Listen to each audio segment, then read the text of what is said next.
यीशु की मृत्यु के बाद उनके शिष्यों का क्या हुआ? उनके जीवन सुगम नहीं थे और उनकी मृत्यु भी। उनकी कहानियां सिर्फ ऐतिहासिक विवरण नहीं है, वे सुसमाचार की सच्चाई और प्रभाव के शक्तिशाली प्रमाण है। ये लोग अपने भविष्य के बारे में पूरी तरह जानते थे। उन्होंने अंत तक जोश के साथ सुसमाचार का प्रचार करना चुना। यह एक ऐसा विचार है जो वास्तव में आपको सोचने को मजबूर कर देता है।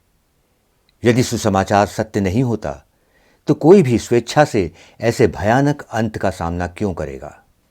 मृत्यु के सामने उनका दृढ़ विश्वास असाधारण से कम नहीं है।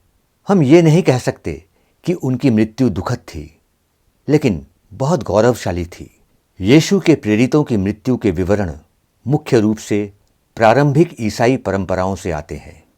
याकूब, जेम्स पहला शिष्य था जो शहीद हुआ। बाइबल के प्रेरित चरित्र से हम जानते हैं कि वह मसीह की मृत्यु के कम से कम 5 साल बाद तक जीवित रहा। माना जाता है कि उसने सीरिया में प्रचार किया था। इतिहासकारों का कहना है कि यहूदी कानूनों को चुनौती देने और यहूदी समुदाय के बहुत ज़्यादा सदस्यों को ईसाई धर्म में धर्मांतरित होने को मनाने के लिए यहूदियों द्वारा उसे मौत की सजा दी गई। यरूशलेम चर्च के नेता जेम्स को मंदिर के दक्षिण पूर्वी शिखर से 100 फीट नीचे फेंक दिया गया, क्योंकि उसने मसीह में अपने विश्वास को अस्वीकार करने से इनकार कर दिया था। जब उन्हें पता चला कि वह गिराने से भी मरने से बच गया है, तो उसके दुश्मनों ने फुलर के डंडे से जेम्स को पीट पीट कर मार डाला।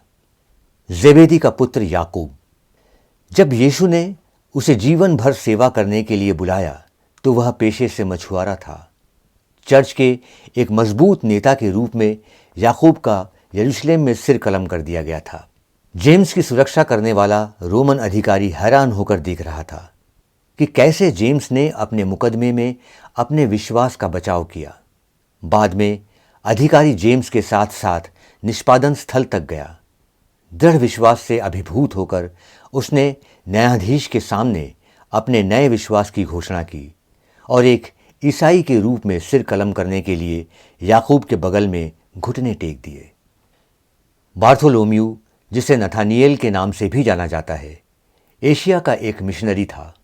उसने वर्तमान तुर्की में हमारे प्रभु के लिए गवाही दी।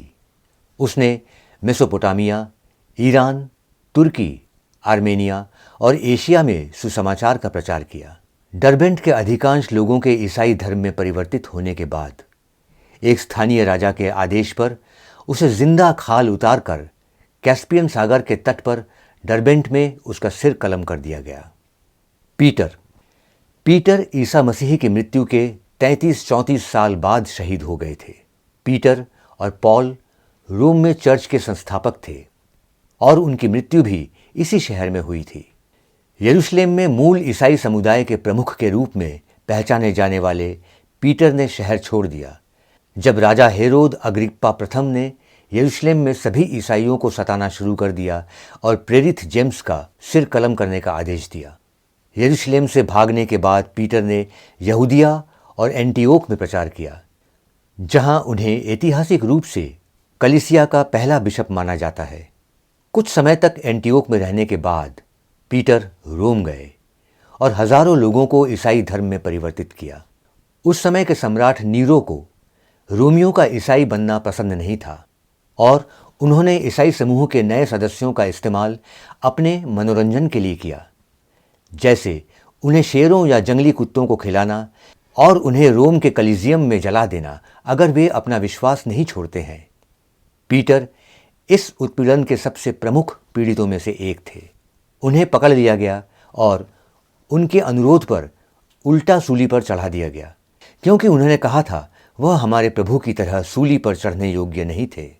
उनका शरीर रोम में वेटिकन सिटी में सेंट पीटर बेसिलिका की वेदी के नीचे रखा गया है।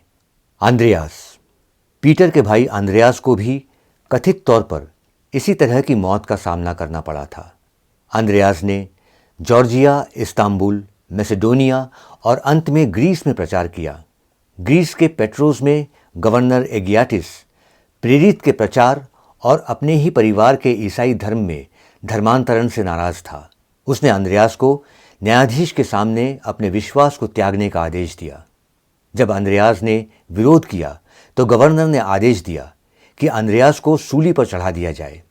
उनके अनुयायियों ने बताया कि जब उन्हें क्रूस की ओर ले जाया गया तो अंद्रयास ने इन शब्दों में उसे सलाम किया, मैं लंबे समय से इस सुखद क्षण की इच्छा और उम्मीद कर रहा था। इस क्रूस को मसीह के शरीर द्वारा पवित्र किया गया है।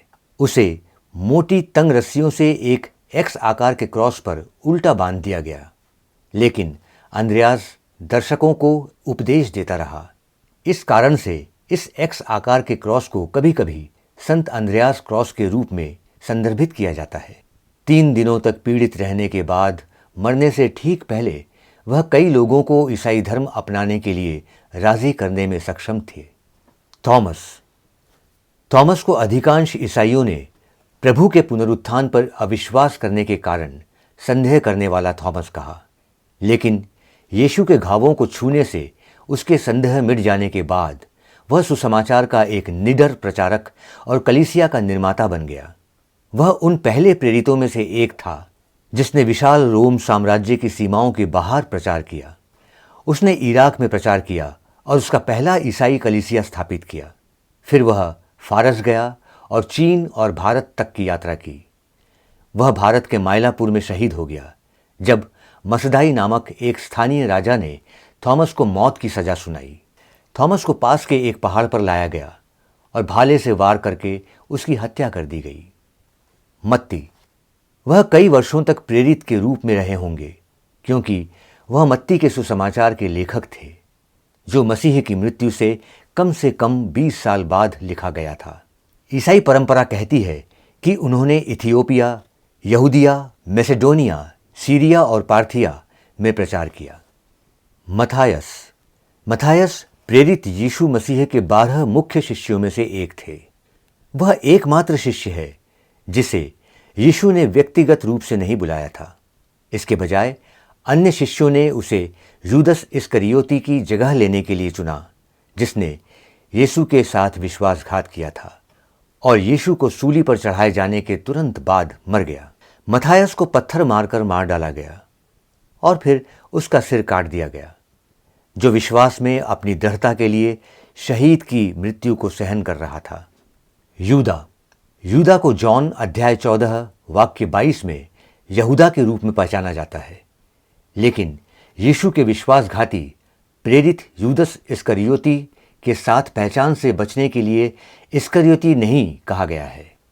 मार्कुस और मत्ती के सुसमाचार में यूदा को लेबनान के बेरूत में 66 ईस्वी के आसपास शहीद कर दिया गया था। उसे कुल्हाड़ी से मारा गया था, जो कला और परंपरा में अक्सर उसके साथ जुड़ी हुई है। फिलिप बेतसैदा से आया था। उसने यीशु के आह्वान का उत्तर दिया और नतानएल के आह्वान में महत्वपूर्ण भूमिका निभाई, जिसे वह यीशु के पास लाया था।